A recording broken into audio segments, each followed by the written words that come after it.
ఆయనకు కలుగునుగాక ప్రభువా తండ్రి నాయన. ఇదిగో స్తోత్రములు వందనములు చెల్లించుకుంటున్నాం ప్రభువా తండ్రి నాయన. ఇదిగో ప్రభువా దేవా, ఇదిగో ఈ దినమున ప్రభువా నీవు నిర్ణయించిన తండ్రి నాయన ప్రత్యక్షతను ప్రభువా మాకు బయలుపరిచి తండ్రి నాయన ఇదిగో మా హృదయాల్లో ప్రభువా తండ్రి సమాధానం నిలిచినట్లు ప్రభువా తండ్రి అయ్యా, మీ విశ్రాంతిని ప్రభువా మేము అనుభవించినట్లు ప్రభువా తండ్రి నాయన. అయ్యా ఇదిగో ఈ ఉదయ కాలమును మొదలుకొని ప్రభువా దేవా రాత్రి కాలము వరకును ప్రభువా తండ్రి నాయన ఇదిగో రాబో దినముల్లో కూడాను ప్రభువా తండ్రి నాయన ఇదిగో తండ్రి నీ కృపా సమాధానమును మేము అనుభవించులాగను ప్రభువా తండ్రి జరిగించిన ప్రతి కార్యమును బట్టి తండ్రి నాయన నీకు స్తుతులు స్తోత్రములు చెల్లించుకుంటున్నాను ప్రభువా. దేవా దేవా సంభవింపబో సంగతులను బయలుపరిచివాడా మీకు స్తోత్రములు వందనములు ప్రభువా తండ్రి. అయ్యా నీతిని యావత్తు నెరవేర్చుటకు తండ్రి నాయన ఇహలోకమునకు వచ్చి తండ్రి నీ నీతి రాజ్యమును స్థాపించుటకు ప్రభువా తండ్రి నాయన నీ కుమారుని మాకు అనుగ్రహించిన దేవా మీకు స్తోత్రములు ప్రభువా తండ్రి నాయన. ఇదిగో దేవా మేము నీతిమంతులమని పరిశుద్ధులమని తండ్రి నాయన ఇదిగో ఆత్మ మాకు నిరంతరము సాక్ష్యం ఇచ్చి చూడగా ప్రభువా తండ్రి నాయన ఇదిగో మీకు వందనాలు స్తుతులు చెల్లించుకుంటున్నాను. ఈ నిర్మలమైన మనస్సాక్షిని ప్రభువా మీ ఎదుటను ప్రభువా తండ్రి మనుషుల ఎదుటను మేము కాపాడుకొని నిరంతరము అభ్యాసము చేయుటకు ప్రభువా మాకు సహాయము దయచేయమని ప్రభువా తండ్రి నాయన. ఇదిగో అయ్యా ఈ ఆదివారం నీ వాక్యము ధ్యానించుటకు ప్రభువా తండ్రి నాయన అయ్యా మా మనస్సులను మేము సిద్ధపరచుకున్నట్టుకు ప్రభువా తండ్రి నాయన నీ కృపను అనుగ్రహించి తండ్రి నాయన ఇదిగో ఆత్మలో సిద్ధపడి తండ్రి నాయన వర్తమానమును ప్రభా మేము దేవా అంగీకరించుటకు ప్రభువా తండ్రి నాయన మా మనస్సు నిలపమని ప్రభువా తండ్రి వాక్యం మీద విత్తబడిన వాక్యము తండ్రి మా హృదయం అనే మంచి నేల మీద ఫలించినట్లు మా సహాయం దయచేయమని దేవా మీ కుమారుడు మా ప్రియ రక్షకుడైన యేసుక్రీస్తు ప్రభునామంలో ప్రార్థించి స్తుతించి అతి వినయముతో ప్రతిమలాడి వేడుకునిచున్నాము నా పరమ తండ్రి, ఆమేన్.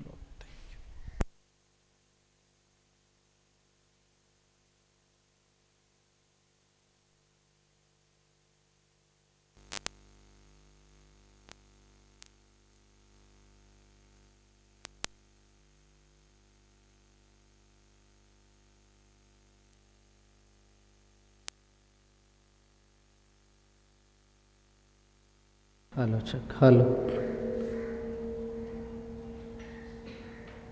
ప్రభునామానికి మహిమ కలుగును గాక.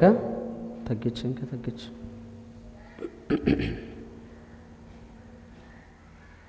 ఈ ఉదయకాలపు వేళ దేవుని వాక్యాన్ని మనం ధ్యానం చేద్దాం. పరిశుద్ధ గ్రంథంలో నుండి సమూయేలు మొదటి గ్రంథం 3వ అధ్యాయం 21వ వచనాన్ని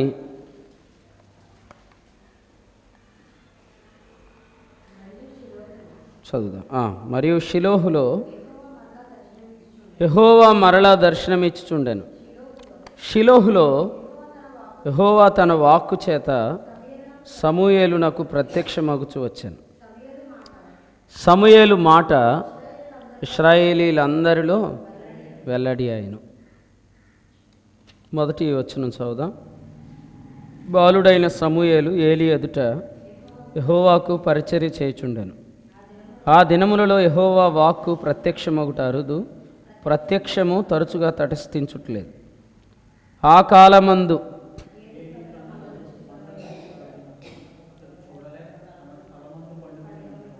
దీపము ఆరిపోక మునుపు దేవునికి స్తోత్రం. ప్రార్థన రికార్డింగ్. ప్రేమగల మా తండ్రి మీకు వందనాలు. నీ ప్రియుడైన యేసుక్రీస్తు నామమున స్తుతిస్తూ మీ ఆత్మ ద్వారా మీ కుమారుని చూడాలని ఆశపడి యేసు ప్రభునాలు వేడుకుంటున్నాము తండ్రి, ఆమేన్.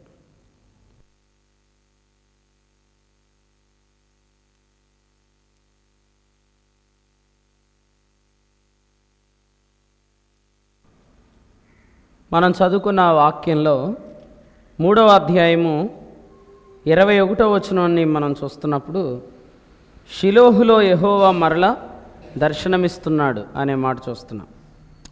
మరలా దర్శనమిస్తున్నాడు అనే మాట మనకేం చెప్తుందంటే చాలా కాలము ప్రత్యక్షత ఆగిపోయింది, దర్శనం ఆగిపోయింది. మొదటి వచనం దీనికి వివరంగా చెప్పబడింది. ఏమనంటే ఆ దినములలో యెహోవా వాక్కు ప్రత్యక్షమగుట అరుదు, అంటే ప్రత్యక్షం తరచుగా తటస్థించటం లేదు. మనము ప్రత్యక్షత ఎందుకు రావట్లేదు అని ఆలోచిస్తే దానికి కారణం మొదటి వచనంలోనే మనం గమనించవచ్చు. అదేంటంటే, బాలుడైన సమూయేలు ఏలి ఎదుట యెహోవాకు పరిచర్య చేస్తున్నాడు. ఆ పరిచర్య లేదన్నమాట. ఆ పరిచర్య లేనప్పుడు వాక్య ప్రత్యక్షత లేదన్నమాట. సో సమూయేలు ప్రత్యక్షత లేకపోతే పరిచర్య ఏంటి? ఆ పరిచర్య అని అంటే, మనం దీన్ని అర్థం చేసుకోవడానికి ఆత్మప్రభు 3వ వచనంలో ఇలా రాయించాడు. చూడండి ఏముంది అక్కడ. మందిరము అనగా అది దేవుని మందసమున్న మందిరం. దేవుని మందసమున్న మందిరం. మనం మందిరము అని అనగానే ఏమని గుర్తుపెట్టుకోవాలంటే, అందులో యెహోవా నిబంధన మందసం ఉన్నది అని గుర్తుపెట్టుకోవాలి. సో మందిరం అంటే ఇది కాదు. ఇదేంటంటే మనం కూడుకోవడానికి కట్టుకున్న ఒక నిర్మాణం. కానీ పౌలు గారు తిమోతి పత్రిక 3:15లో మందిరాన్ని గురించి ఏం చెప్పారంటే, మందిరము అనగా జీవము గల దేవుని సంఘం. మనం ఈ సంఘాన్ని గురించి ప్రభు ఇచ్చిన వర్తమానం మత్తయి సువార్తలో 16లో సార్వత్రిక సంఘం గురించి చెప్పాడు, 18లో స్థానిక సంఘం గురించి చెప్పాడు. చూడండి 18వ అధ్యాయం 19వ వచనం చదువుదాం, లేదా 20వ వచనం. 2-3 నా నామమున ఎక్కడ కూడియుందురో అక్కడ నేను వారి మధ్యన ఉందును అన్నాడు. ఆయన ఎక్కడ ఉంటే అదే మందిరం. కాబట్టి మనము మందిరము అని అనగానే మనం తెలుసుకోవాల్సింది ఏంటంటే, ఆయన ఎక్కడున్నాడో అదే మందిరం, ఆయన ఎక్కడ లేడో అదే సమాధి. ఆయన ఎక్కడ లేడో అదే సమాధి, ఆయన ఎక్కడున్నాడో అదే మందిరం. మత్తయి సువార్తలో ఒక ప్రశ్న మనకు తెలుసు కదా. ఏం ప్రశ్న? ఆయన ఎక్కడ ఉన్నాడు. మత్తయి 2:2లో తూర్పు దేశపు జ్ఞానులు ఏమడిగారు? ఆయన ఎక్కడున్నాడు కదండి. 28:6లో ఆయన ఎక్కడ లేడు, ఆయన లేని చోటన సమాధి అన్నాడు, ఆయన ఉన్నదాన్ని సంఘము అన్నాడు. కాబట్టి ఈరోజు మందిరము అని అనగానే మన హృదయంలోనికి రావాల్సిన వర్తమానం ప్రత్యక్షత ఏంటంటే, ఆయన ఉన్న చోటే మందిరం. సొలొమోన్ లాంటి వాడే గొప్ప మందిరం కట్టి ఏమన్నాడు తెలుసా? నేను ఎంత మందిరం కట్టాను కానీ నువ్వు ఇందులో ఉంటావే ఏంటి అన్నాడు. అంటే చేతి నిర్మాణంలో దేవుడు ఉండడు.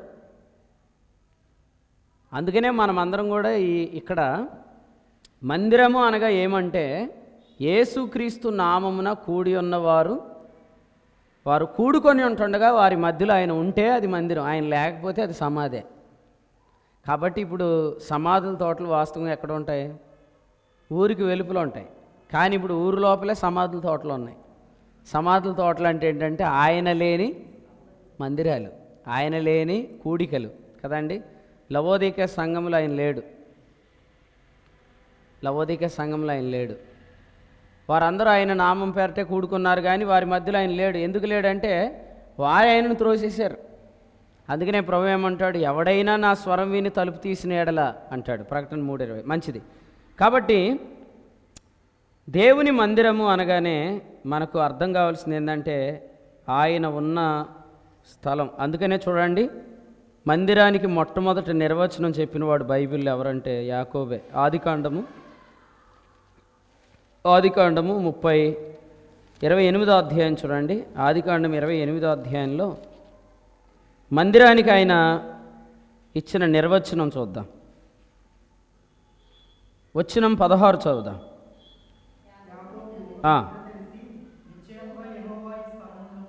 అది the definition of the church or the definition of the temple. దేవుని మందిరానికి ఆయన ఇచ్చిన నిర్వచనం ఏంటంటే, నిశ్చయముగా యెహోవా ఈ స్థలమందు ఉన్నాడు. అందుకని నెక్స్ట్ ఏమన్నాడంటే, ఇది దేవుని మందిరమే అన్నాడు. ఇది దేవుని మందిరమే. ఇంకా దానికి 2 పేర్లు ఇందులో పెట్టాడు. ఆ పేర్లు ఏంటంటే, 1 18 రాయి, 2 స్తంభం. దేవుని మందిరమునకు మూలరాయి ప్రభు అయిన యేసుక్రీస్తు అయితే అది సత్యానికి స్తంభంగా ఉందన్నమాట. మంచిది. కాబట్టి మందిరము అనగా, సంఘము అనగా, లేకపోతే దేవుని మందిరం అనగా ప్రభు ఉన్న స్థలము. ప్రభు ఉంటేనే మందిరం అనేది మనం గమనించాలి. ఇప్పుడు కొరింథీ పత్రికలో ఒక వచనం చదువుదాం చూడండి, 14వ అధ్యాయం.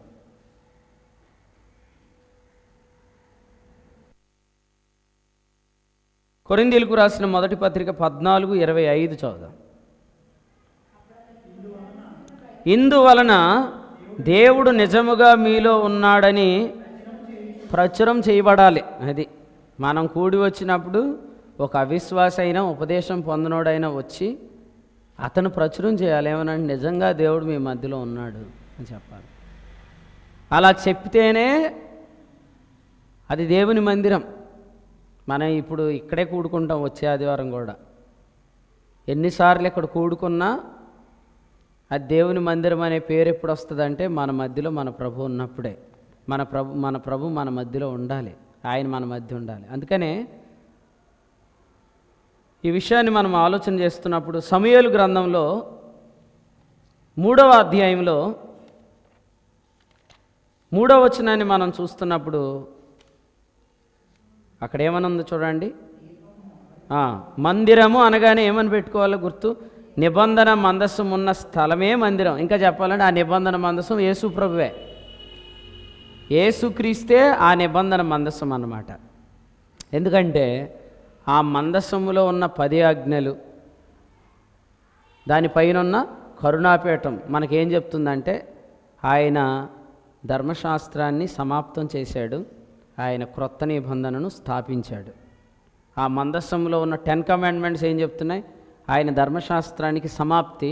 ఆ కరుణాపీఠం ఏం చెప్తుంది? ఆయన క్రొత్త నిబంధనకు మధ్యవర్తి. కాబట్టి ఈ complete arc of the covenant మనకేం చెప్తుందంటే యేసుక్రీస్తుని చెప్తుంది.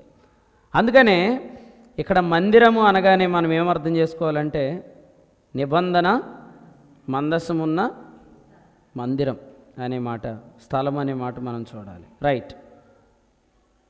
ఇప్పుడు 3వ అధ్యాయం 1వ వచనం మనం చదివితే, బాలుడైన సమూయేలు ఏలీ ఎదుట యెహోవాకు పరిచర్య చేస్తున్నాడు. ఇంకా చెప్పాలంటే ఆయన పరిచర్య ఏంటంటే ఆ మందిరాన్ని కాపాడుతున్నాడు.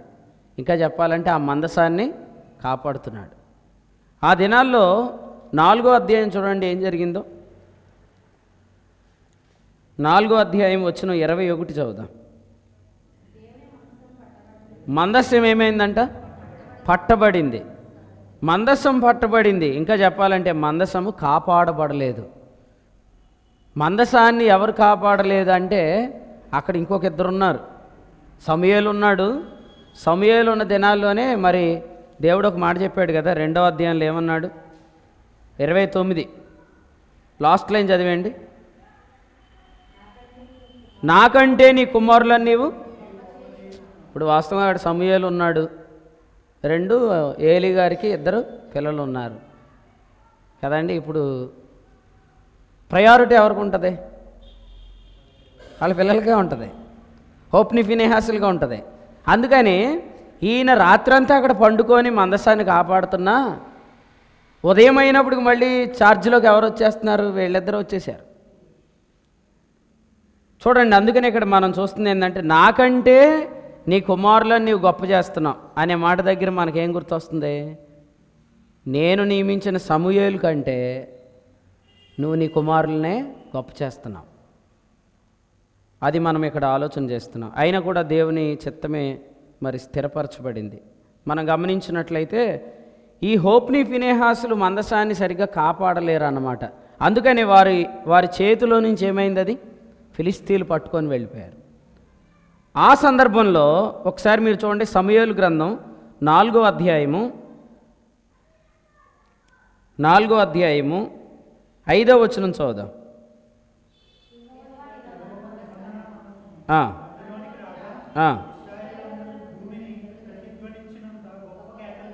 రైట్. మందసం రాగానే గొప్ప కేకలు వేశారు. ఫిలిస్తీన్లు ఆ కేకలు విని ఏమనుకున్నారంట?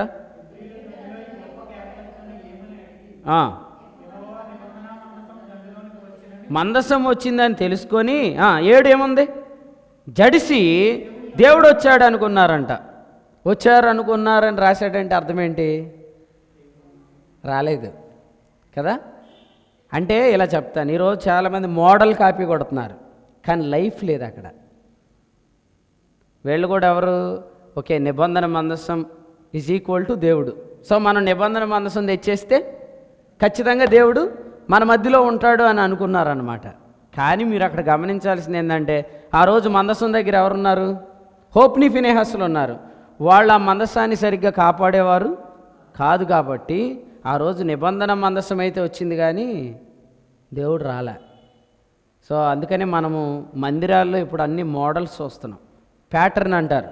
అంటే ఏంటంటే మొదటి పాట పాడాలి, తర్వాత ఇదిగి వాక్యం చెప్పాలి, తర్వాత 2-3 ప్రార్థన చేయాలి, తర్వాత వర్తమానం చెప్పాలి ఒక అరగంట, ఆ తర్వాత ఇది, తర్వాత ఇది. అంటే they are only following the model.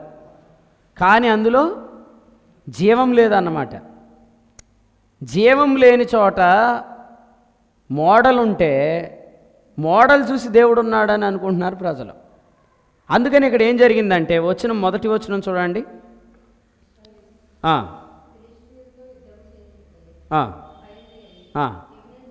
ఏమనుంది అక్కడ? ఎబినేజర్ అని ఉంది కదా. అంటే దేవుని సహాయం అక్కడ ఉండాలి. కానీ దేవుడు లేడు కాబట్టి అక్కడ సహాయం కూడా లేదు. సో మనం ఇది తెలుసుకోవాలి. నిజంగా దేవుడు మనకు తోడై ఉన్నాడా లేదా? మనం ఎలా తెలుసుకుంటామంటే ప్రభువు మనకు తోడై ఉంటే ఆయన మనకు సహకారుడై ఉంటాడు. మార్కు సువార్త 16:20 చెప్పాడు, ప్రభువు వారికి సహకారుడు. ప్రభువు మనకు సహకారుడై ఉంటే మనతో ఉన్నట్టే. ప్రభువు మనకు సహకారుడై లేడు, ప్రభువు మనం సహకారుడై లేడు అని అంటే మాత్రం ఖచ్చితంగా మనం మోడల్లో ఫాలో అవుతున్నాం కానీ లైఫ్ని ఫాలో అవట్లే. ఇక్కడ చూడండి ఎంత అద్భుతం అంటే 3:19 చదవండి. సమూయేలు పెద్దవాడు కాగా యెహోవా అతనికి తోడై ఉన్నందున అతని మాటలో ఏది తప్పిపోలేదు. ఇంకా చెప్దాం, అతని మాటలో దేవుడు ఏది తప్పిపోనివ్వలేదు. ఒక సాధారణమైన మనుషుడు చెప్పే మాటలని వెనకుండి దేవుడు స్థిరపరుస్తాడు. ప్రభువారికి సహకారుడై ఉండి వెనువెంట జరుగుతూ వచ్చిన సూచక క్రియల వలన ఆయన ఏం చేస్తాడు? ఆ వాక్యాన్ని స్థిరపరుస్తాడు. అందుకనే మనం ఇక్కడ తెలుసుకోవాల్సింది ఏంటంటే వారు ఎబినేజర్లో కూడుకున్నారు కానీ వాళ్ళకి దేవుని సహాయము దొరకలే. ఇప్పుడు సాధారణంగా మనకు సహాయం లేదు. అప్పుడు జనాలకి ఏమర్థమైపోయిద్ది? అరే దేవుడు వారికి తోడుగా లేడు, దేవుడు వారితో నడవట్లేదని అర్థమైంది. అప్పుడు సాధారణంగా అటుపక్క వాళ్ళు ఏం చేస్తారు? కొంచెం అటాక్ చేయడానికి చూస్తారు కదా. అలా అటాక్ చేయకుండా ఉండటానికి 5వ వచనంలో వీళ్ళు ఏం చేశారు చూడండి. 4వ అధ్యాయం 5వ వచనంలో భూమి ప్రతిధ్వనించినంత గొప్ప కేకలేస్తే ఎవరైనా మోసపోతారు. గట్టిగా అరుస్తూ ఏదో చెప్తున్నారా బాబు అన్న ఫీలింగ్ క్రియేట్ చేస్తున్నారు అన్నమాట. గట్టిగా కేకలేయటం కదా అండి. అసలు ఇప్పుడు అంతా కేకలే గెలుస్తున్నాయి. వారి కేకలే గెలిచాను అన్నట్టు ఇప్పుడు అంత కేకల ట్రెండ్ నడుస్తుంది అనమాట. అంత అరవటం గట్టిగా కేకలేయటం. ఈ కేకలేస్తున్నప్పటికీ ఇంకా అందరూ ఏమనుకుంటున్నారు? దేవుడు ఉన్నాడు అనుకుంటున్నారు. కానీ ఆనాడు వారందరూ కూడి వచ్చి ప్రవచన వరం మాట్లాడుతుంటుండగా, వారు తమతోనూ దేవునితోనూ భాషల వరంతో మాట్లాడుతుంటుండగా వారి మధ్యలో వర్తమానం వస్తుంటుంటే వాళ్ళ హృదయ రహస్యాలు బయటకు వచ్చినాయంట. హృదయ రహస్యాలు బయటికి రాగానే ఇప్పుడు వాళ్ళకి అర్థమైపోయింది ఏమని? నిజంగా దేవుడు మన మధ్య ఉన్నాడు. నిజంగా చూడండి, మన ప్రభు ఎవరు? కొరింథీయులకు రాసిన 2వ పత్రిక 1వ అధ్యాయంలో ఒక మాట ఇలా వ్రాశాడు. దానికి ముందు యోహాను 1వ పత్రికలో ఒక మాట చదువుదాం చూడండి. యోహాను వ్రాసిన 1వ పత్రిక 3వ అధ్యాయము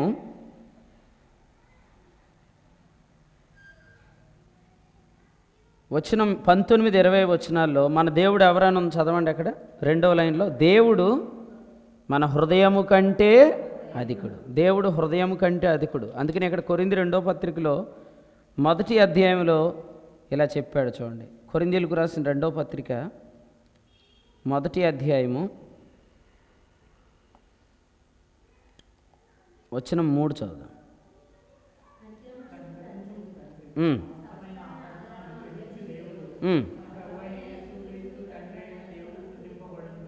రైట్. ఈ వచనంలో ఆయన ఎవరంటే ఆయన సమస్తమైన ఆదరణను అనుగ్రహించేవాడు, కనికరం చూపు తండ్రి, సమస్తమైన ఆదరణ అనుగ్రహించేవాడు. ఆయన మన హృదయం కంటే అధికుడు. కరెక్ట్గా ఆయన మనతో మాట్లాడుతున్నప్పుడు ఆయన మన హృదయ రహస్యాలను బయటికి తెచ్చి మన హృదయాన్ని ఆదరిస్తాడనమాట. ఎందుకంటే ఆయన కనికరం చూపు తండ్రి అనే మాట మనం చూస్తున్నాం. చాలా విషయాలు ఉన్నాయి ఇందులో. అయితే సమూయేలు గ్రంథానికి మనం వచ్చినప్పుడు 4వ అధ్యాయంలో వాళ్ళు జడిసిపోయారు. ఫిలిస్తీన్లు అంటే వాళ్ళు జడిసి అంత కేకలేశారనమాట. దేవుడు నిజంగా వారి మధ్యలోనే ఉన్నాడు అనుకున్నారు. కానీ వాస్తవంగా ఎబెనెజర్లో వారికి ఎటువంటి సహాయము దొరకలేదు. నెక్స్ట్ చాప్టర్ చూడండి, సమూయేలు గ్రంథం 7వ అధ్యాయము 12వ వచనాన్ని చదువుదాం. అప్పుడు సమూయేలు ఒక రాయి తీసి మిస్పాకును షేనుకును మధ్య దాన్ని నిలిపి, ఇంతవరకు యెహోవా మనకు సహాయం చేసినని చెప్పి దానికి ఎబెనెజర్ అని పేరు పెట్టాను. కాబట్టి అసలు ఎబెనెజర్ ఏదో సమూయేలు వచ్చాక తెలిసింది. హోప్ని ఫినెహాసుల హయాంలో డూప్లికేట్ ఎబెనెజర్ అది. అంటే ఆ ఎబెనెజర్ వాస్తవం ఎబెనెజరే, కానీ అక్కడ దేవుని సహాయం లేదు, అక్కడ దేవుడు లేడు. కానీ ఎప్పుడైతే సమూయేలు వచ్చాడో అప్పుడు మనం 7వ అధ్యాయంలో మనం చూస్తున్నాం ఆయన ఎబెనెజర్ అని పేరు పెట్టాడు. అప్పుడు ఏం జరిగింది? 13, ఫిలిస్తీన్లు అనపబడ్డారు, ఇశ్రాయేలు సరిహద్దులోనికి తిరిగి రాక ఆగిపోయారు. 3వ మాట ఏంటి అక్కడ? యెహోవా హస్తం కూడా కనపడుతుంది. అసలైనోడు వచ్చాడు, ఇప్పుడేం కనపడుతుంది? ఆయన హ్యాండ్ కనపడుతుంది, ఆయన హస్తం కనపడుతుంది. అంతవరకు కూడా ఆయన హస్తము మరుగైపోయింది, కానీ ఇప్పుడు ఆయన హస్తం కనపడుతుంది, ఆయన ఇన్వాల్వ్మెంట్ కనపడుతుంది, ఆయన సహాయం కనపడుతుంది. ఫిలిస్తీన్లు చూడండి, వాళ్ళు జడిశారు కదా, కానీ జడిసి వాళ్ళు ఆగిపోలేదు. 4వ అధ్యాయంలో వాళ్ళు ఏం చేశారు? వాళ్ళు జడిశారు, దేవుడు దండులోనికి వచ్చాడు అనుకొని అయ్యో మనకు శ్రమ అనుకున్నారు. నెక్స్ట్ 8లో ఏమన్నాడు? అయ్యయ్యో అన్నారు. ఎంత అన్న తర్వాత కూడా 9లో వాళ్ళు ఏం చేశారంట? ధైర్యం తెచ్చుకొని హెబ్రీల మీదకు యుద్ధానికి వచ్చారు. అంటే మనం బాగా కళ్ళెర చేసి చూసి జడిపించేసినా కూడా శత్రువు మన మీదకి వస్తాడు. కానీ వాడు ఎప్పుడు ఆగిపోతాడు? ఇప్పుడు మనం చదివిన వచనంలో సమూయేలు వచ్చాడు, ఆయన హస్తం కనపడుతుంది. అసలు ఎబెనెజర్ అంటే ఏంటో ఆయన అక్కడ జరిగించాడు ఆ కార్యం. ఎప్పుడైతే అక్కడ ఆ కార్యం జరిగిందో అప్పుడు ఫిలిస్తీన్లు ఇంకెప్పటికీ ఆ సరిహద్దుల్లోనికి రాలేదు. మీరు ఈ విషయాన్ని ధ్యానం చేయండి మళ్ళీ నెక్స్ట్. ఓకే, మనం ఇప్పుడు సమూయేలు మొదటి గ్రంథంలో 3వ అధ్యాయంలో మొదటి వచనాన్ని పరిశీలిస్తున్నప్పుడు ఏ పరిచర్య సంఘంలో ఉండాలో ఆ పరిచర్య సంఘంలో ఉన్నప్పుడే ప్రత్యక్షత వస్తుంది. ప్రత్యక్షత ఉన్నప్పుడే ప్రభావం ఉంటుంది. ప్రత్యక్షత లేనప్పుడు ప్రభావము ఉండదు. అందుకనే 4వ అధ్యాయం 21వ వచనం 22వ వచనంలో మనం చూస్తున్నాం, దేవుని మందసం పట్టబడిందా ప్రభావం పోతుంది. ప్రత్యక్షత పోతే ఆటోమేటిక్గా ప్రభావం పోతుంది. ఈరోజు ఏం చేస్తున్నారంటే చాలామంది ప్రభావాన్ని వెనక్కి తీసుకురావాలని ప్రయత్నం చేస్తున్నారు, ప్రత్యక్షత వెనక్కి తీసుకురావాలని ప్రయత్నం చేయట్లే. 3 విషయాలు ఇందులో ఉన్నాయి ఈ అధ్యాయంలో, మీరు నెక్స్ట్ స్టడీ చేయండి. 3వ అధ్యాయంలో 3 విషయాలు: 1 పరిచర్య, 2 ప్రత్యక్షత, 3 ప్రభావం. పరిచర్య ఉండాలి. ఏ పరిచర్య అంటే దాన్ని ఎలా అన్నాడు? మందసాన్ని కాపాడే పరిచర్య, కరుణాపేటాన్ని కాపాడే పరిచర్య. దాన్నే విశ్వాస సంబంధమైన దేవుని ఏర్పాటు, తిమోతి పత్రిక 1, అది మనము సంఘాలలో కాపాడాలి. అది ఉన్నంత వరకు ప్రత్యక్ష ప్రభావం ఉంటుంది. ప్రభావం ఉందనుకోండి, ఆటోమేటిక్గా ప్రజలు ప్రభువే రప్పించుకుంటాడు. ప్రజ అనేది ప్రభావం మీద ఆధారపడి ఉంటుంది, కానీ ప్రభావం అనేది ఖచ్చితంగా ప్రజ మీద ఆధారపడి ఉండదు. ప్రభావం ప్రత్యక్షత మీద ఆధారపడి ఉంటుంది, ప్రత్యక్షత అనేది పరిచర్య మీద ఆధారపడి ఉంటుంది. చూడండి ఎంత అద్భుతం అంటే, సమూయేలు మొదటి గ్రంథంలో 7వ అధ్యాయంలో ఒక మాట ఉంది, చదవండి. 4వ వచనం చదువుదాం, లేదా 3వ వచనం, 2వ వచనం చదవండి. పోనీ 2, 3 వచనాలు.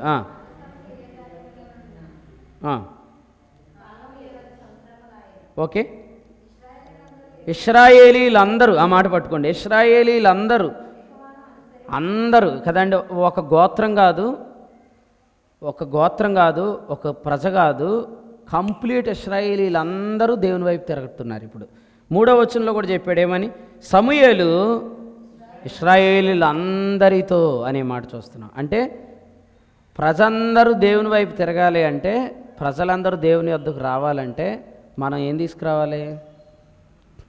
ప్రభావం తీసుకురావాలి. మార్క్స్ వార్తలో కూడా ఒక మాట ఉంది, చదవండి. మార్క్స్ వార్త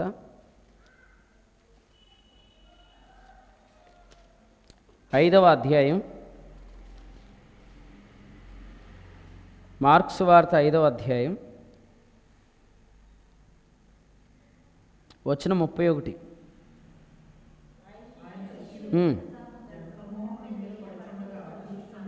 జనసమూహం నీ మీద పడటం చూస్తున్నావు అన్నాడు. జనసమూహం ఆయన మీద ఎందుకు పడుతున్నారు? ఎందుకంటే పై వచనంలో ఉంది, ఆయనే చెప్పాడు ఏమని, తనలో నుండి ప్రభావం, అంటే ఆయన ప్రభావం గల వ్యక్తి కాబట్టి. అంటే ఇప్పుడు ప్రజలు ప్రభావంతో వస్తారా, ప్రజలు వస్తే ప్రభావమా? ప్రభావం ఉంటే ప్రజలు వస్తారు. ప్రజలే ప్రభావం అనుకున్నప్పుడు 4వ అధ్యాయంలో ప్రజలు లేరా? ఎంతమంది ఉన్నారు? భూమి అంట ప్రతిధ్వనించి అంత కేకలేసి జనం ఉన్నారండి. అంత జనం ఉన్నా మందసం పట్టిపోయారు. ఇప్పుడు చూడండి, ఇది ఎంతమంది ఉన్నారా, పట్టిపోతే ఏం చేశారా అంటారు చూసారా, అంతమంది ఉంటే వాళ్ళ మధ్యలోంచి ఫిలిస్తీన్లు మందసం పట్టిపోయారు వాళ్ళు. అంటే అంతమంది ఉన్నారు కానీ ప్రభావం లేదు. అందుకని ప్రజలో ప్రభావం లేదు, ప్రభువులో ప్రభావం ఉంది. ప్రభువులో ప్రభావం ఉందని నమ్మినప్పుడు ఆటోమేటిక్గా మన దగ్గరికి వస్తారు. కాబట్టి ఈరోజు గారడీ సీమోన్ లాగా చాలామంది గారడీలు చేసి జనాలు సంపాదించుకుంటారేమో, కానీ ఆ తర్వాత గారడీ సీమోన్ లాంటోడు కూడా తన వ్యాపారం పోగొట్టుకున్నాడు. ఇప్పుడు వ్యాపారాలు అన్నీ పోతాయి, త్వరలో వ్యాపారాలన్నీ పోతాయి. బిజినెస్ ఓరియంటెడ్ చర్చెస్ అన్నీ కూడా తర్వాత దాని పోతాయి. నిలబడేది చివరిదాకా ఏదంటే ప్రకటన గ్రంథం 3వ అధ్యాయం ఆఖరి వచ్చి చెప్పాడు, సంఘం ఎత్తబడే ముందు నా స్వరము అన్నాడు. ఆ స్వరము ఉన్న దగ్గరే ప్రజలు వస్తారు. అందుకనే సమూయేలు వచ్చేదాకా హోప్ని ఫినెహాసులు షో చేశారు. కానీ ఎప్పుడైతే వచ్చేసాడో అప్పుడుతో ఎలాగైతే ఇశ్రాయేలు ప్రజలందరూ తిరిగారో అలాంటి కార్యం. అపోస్తుల కార్యాల గ్రంథం 8వ అధ్యాయము 9వ వచనం చూడండి. అపోస్తుల కార్యాలు 8:9.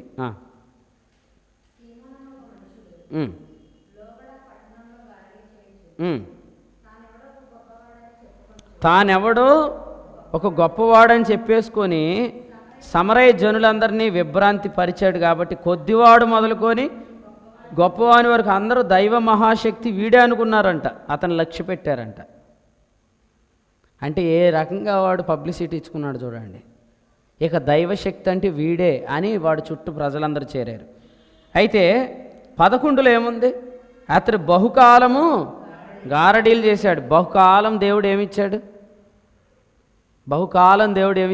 వాడికి ఒక అవకాశం వదిలేశాడు కదండి. బైబిల్లో హెబ్రీ పత్రిక ఎంత అపోస్తులు 8:9 కదా.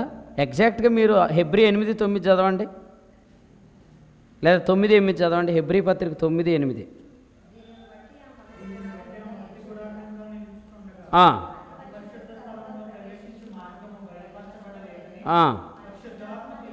నెక్స్ట్ 10లో ఏముంది?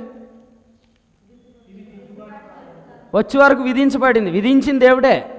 అజ్ఞాన కాలాలను చూచి చూడనట్టు ఉన్నది కూడా దేవుడే. ఆ ఎఫెసీ దేవి యొక్క మహిమ అలా నిలబడిందంటే దాని దేవుడు చూచి చూడనట్టు ఉన్నాడు అంతే. కానీ అసలు మహిమ ప్రవేశించింది ఎప్పుడైతే పౌలు గారు ఆ ప్రాంతంలోనికి వెళ్ళాడో, ఎప్పుడైతే ఫిలిప్పి ప్రాంతంలోకి వచ్చాడో, ఎప్పుడైతే సమూయేలు ఆ ప్రాంతంలోనికి వెళ్ళాడో, అంతకు మునుపు మహిమ కలిగిందిగా చేయబడినది ఇప్పుడు మహిమ లేనిది అయిపోయింది. మహిమ పోతే జనాలు ఏం చేస్తారు? ఆ మహిమను కాపాడాలని ప్రయత్నం చేస్తారు. ఇప్పుడు కూడా చూడండి, చాలా మా ప్రాంతంలో చాలామంది యవనస్తులు ఈ వాక్యంలోకి వచ్చేస్తుంటుంటే మహిమ తగ్గిపోతుందని తెలిసి చాలామంది చేస్తున్న పని ఏంటంటే, తల్లి సంఘాన్ని విడిచిపెట్టి వెళ్ళకూడదురా అని చెప్పి వాళ్ళకి చెప్తారనమాట. అలా చెప్పి 2017వ సంవత్సరంలో చాలామంది యవనస్తుని వాళ్ళ తల్లులు ఆపేసి వాళ్ళని తిరిగి బలవంతంగా వేరే చోట తీసుకెళ్ళాలని ప్రయత్నం చేసినప్పుడు ఆ తర్వాత ఏం జరిగిందంటే ఆ యవనస్తులు అటు పోలేదు, ఇటు రాలేదు, మొత్తానికి వాళ్ళు భ్రష్టులు అయిపోయారు. ఆ తర్వాత వీళ్ళు వచ్చి మళ్ళీ బ్రతిమేలేరు ఏమని, మళ్ళీ మా యవనస్తులు మీ వెంట తీసుకెళ్ళి. రాత్రి కూడా నేను కూడికి లేదు కాబట్టి గృహదర్శనానికి వెళ్తే ఒక ఇంటి దగ్గర ఒక సహోదరి ఇలా చెప్తున్నా అనమాట, మా అబ్బాయిని మీ వెంట తీసుకెళ్ళండి, మా అబ్బాయి మీ కార్ డ్రైవ్ చేస్తాడు తీసుకెళ్ళండి అంటుంది. ఎప్పుడు ఇది? చాలా కాలం క్రితం వాళ్ళని దూరం చేసి ఇప్పుడు మళ్ళీ వాళ్ళు మనసు తిరగటం చాలా కష్టం. అదే మనం ఇక్కడ చూస్తాం. ప్రజలు ఎలా ఉన్నారంటే మహిమ తగ్గిపోతుంది అన్నప్పటికీ ఆ మహిమను ఏదోలాగా మనం కాపాడాలి. అలాగే మనం చూస్తున్నాం. కానీ ఇక సమూయేలు ఎప్పుడైతే ఎంట్రీ అయ్యాడో మరి ఇశ్రాయేలు జనులందరూ కూడా ఒక గొప్ప ఉద్యమం, ఒక గొప్ప ప్రభావం వారి మధ్యలోకి వచ్చింది. దేవునికి స్తోత్రం. కాబట్టి ఈ దినాల్లో కూడా మనం 3 విషయాలు మన హృదయంలో పెట్టుకుందాం. 1 పరిచర్య, 2 ప్రత్యక్షత, 3 ప్రభావం, ఆ తర్వాతే ప్రజను మనం ఏమి కాపాడుకోవాల్సిన అవసరం లేదు. ఎందుకు లేదు? ప్రజను కాపాడుకునే పని సౌలు గారి పని, కానీ దావీదు పని అది కాదు. దావీదు అదుల్లామీని గుహలో ఉన్నప్పుడు కూడా జనులు దావీదు దగ్గరికి వచ్చారు. అది మనము ఇక్కడ గమనిస్తామన్నమాట. రైట్, మంచిది. సమూయేలు గ్రంథంలో నుంచి ఆఖరికి ఒక మాట చదివి ప్రార్థన చేద్దాం. సమూయేలు మొదటి గ్రంథంలో 3వ అధ్యాయం 1వ వచనాన్ని మనం గమనిస్తున్నప్పుడు, బాలుడైన సమూయేలు ఏలీ ఎదుట యెహోవాకు పరిచర్య చేస్తున్నాడు. ఆ పరిచర్య ఎక్కడ చేస్తున్నాడో మనం చూస్తున్నాం. 3వ వచనంలో మనం చూస్తున్నాం, దేవుని మందసం ఉన్న మందిరం కదండి, ఆయన అక్కడే పండుకొని ఉన్నాడు. కాబట్టి దీన్ని క్రొత్త నిబంధనలో ఏమంటారంటే దీన్ని కృపాసనం అంటారు. చెప్పండి, ఏమంటారు? The throne of grace. ఏదైతే ఈ నిబంధన మందసం ఉందో దాని మీద నుండే ప్రభువు మాట్లాడతాడు. సంఖ్యాకాండం 7వ అధ్యాయం 89వ వచనంలో ఉంది, ఆయన దాని మీద నుంచే మాట్లాడతాడు.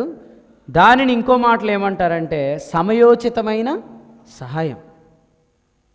ఇప్పుడు చూడండి, ఈ సమయానికి ప్రభు మనతో ఏది చెప్పాలో చెప్తాడు.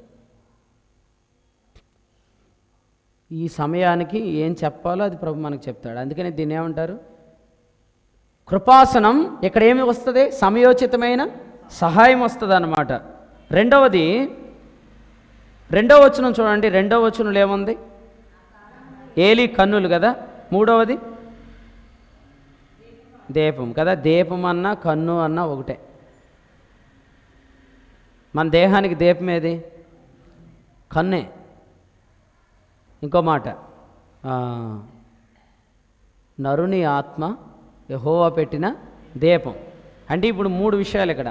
ఆత్మ అన్నా, కన్ను అన్నా, దీపం అన్నా ఒకటే. ఇప్పుడు కరెక్ట్గా చూడండి, ద థ్రోన్ ఆఫ్ గ్రేస్ అంటే కృపాసింహాసనం ఎక్కడుందో దాని ఎదుట మనకు 7 కన్నులు కనపడతాయి. పరలోకానికి వెళ్ళిపోతే యోహాను మొట్టమొదట ఏం చూశాడు? సింహాసనాన్ని చూశాడు. దాని ఎదుట 7 నేత్రములు లేదా 7 దీపములు లేదా 7 ఆత్మలు. అవి ఏం చేస్తున్నాయి? ప్రజ్వలిస్తున్నాయి. కానీ ఇక్కడ మనం ఏం చూస్తున్నాం? 2వ వచనం, ఏలీ కన్నులు ఏమైనాయి? ప్రజ్వలించట్లే. 3వ వచనం చదవండి, దీపం ఏమవుతుంది? ప్రజ్వలించట్లే కదా.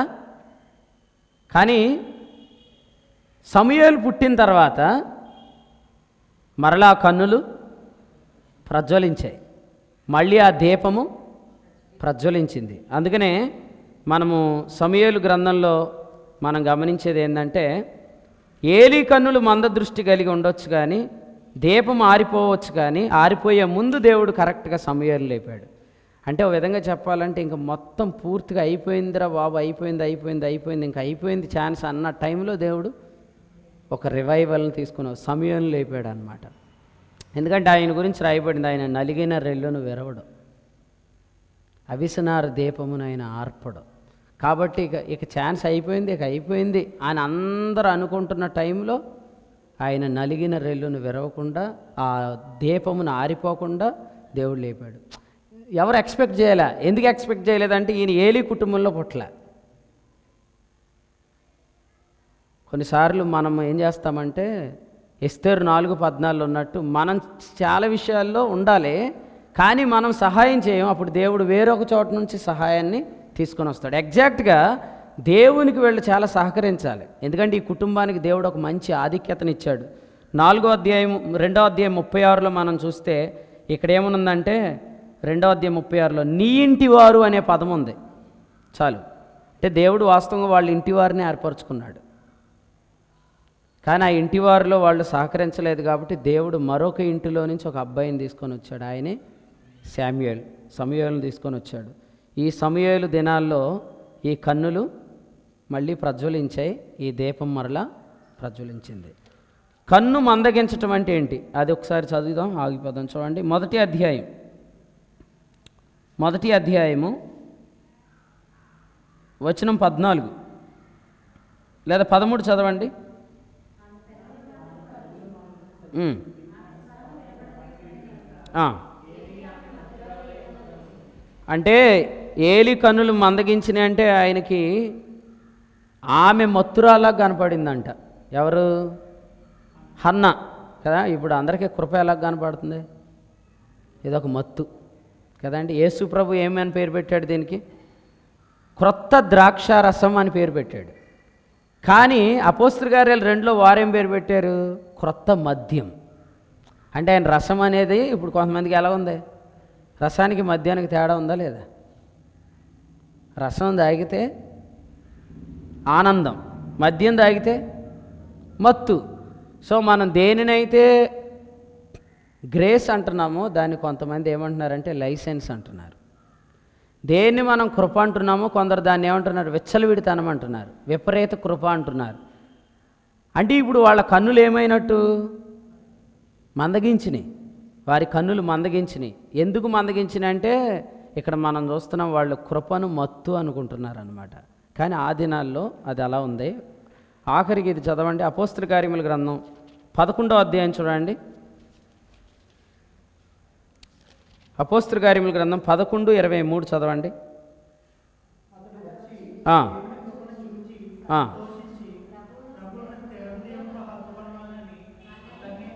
రైట్. సాధారణంగా ఎవరు వచ్చినా ఏం కనుగొన్నారో తెలియదు, కానీ ఇక్కడ బర్నబా వచ్చాడు. బర్నబా వచ్చి ఏం చూశాడంట? దేవుని కృపను చూశాడు కదండి. కృపను కనుగొనుట. ఇంకా చెప్పాలంటే ఇర్మియా గ్రంథంలో అంటాడు, అసలు నీకేం కనపడుతుందా అంటాడు కదా. మీడియా వాళ్ళు ఏమడుగుతారు? మన దగ్గర మైకెట్టి అసలే మీ స్పందన ఏంటి అంటారు. What is your response? మీకేం కనపడుతుంది అని అంటారు. హగ్గై గ్రంథం 2లో కూడా అంటాడు, అసలు ఇది మీకు ఎలా తోస్తుంది అంటాడు. మీకేం కనపడుతుంది అంటాడు ఇర్మియాలో. నీకేం తోస్తుంది అంటాడు. మన ఒపీనియన్స్ అని చెప్పేస్తాం. ఏముందండి, ఏమి లేదండి అంత అంటాం. కానీ అసలు ఏమీ కనబడని చోట కూడా దేవుడు వెలుగును చూడగలిగాడు. ఆయన ఎక్కడి నుంచి పిలిచాడు వెలుగుని?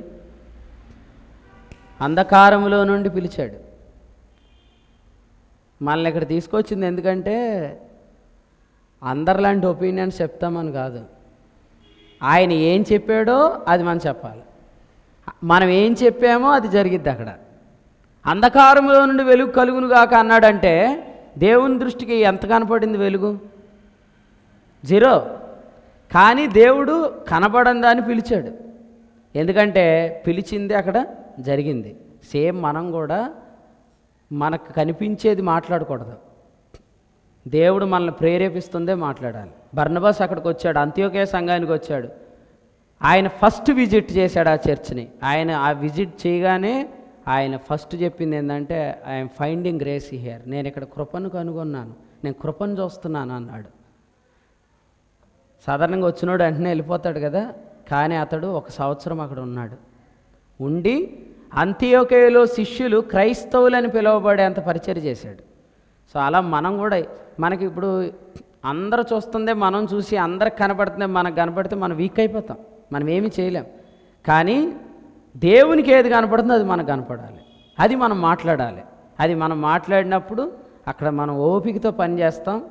ఓపికతో పనిచేసినప్పుడు దాని రిజల్ట్ మనం చూస్తాం. సో ప్రభు ఆత్మ మనల్ని అందరినీ ఎలా నడిపించును గాక. సమూయేలు ఎలాగైతే ఒక రివైవల్ తీసుకొని వచ్చాడో అదే రివైవల్ని దేవుడు మరలా ఈ అంత్య దినాల్లో ప్రారంభించాడు. అందులో మనల్ని అందరినీ పాలిభాగస్తులుగా చేశాడు. కాబట్టి మనమందరం కూడా అరే దీపం మారిపోతుంది అయిపోయింది, లేకపోతే ఏలి కన్నులు మందదృష్టి గుడ్డోడైపోయాడు, ఇట్లాంటివి కాకుండా మళ్ళీ అవి ప్రజ్వలించడం మనం చూడాలి.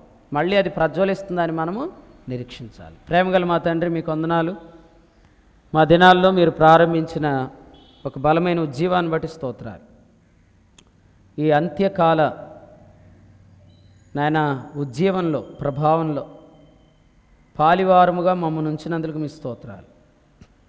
ఈ ఎండ్ టైం మిషన్లో ప్రభా మీరు మాకు అనుగ్రహించిన పాలు పంపులకే స్తోత్రాలు.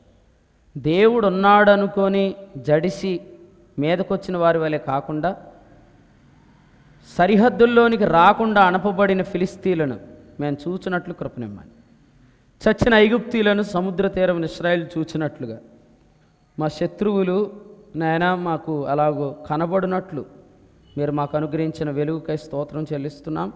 ప్రభు బలలో పాలుపుచ్చుకుంటుండగా మీ ఆత్మ సహాయం సమృద్ధిగా అనుగ్రహించి మీ ఆత్మ ద్వారా ముందుకు కూడిక నడిపించబడుతుండగా సహాయం చేయమని యేసుక్రీస్తు ప్రభువారి శ్రేష్టమైన నామంలో నిరీక్షించి ఆరాధిస్తున్నాము తండ్రి.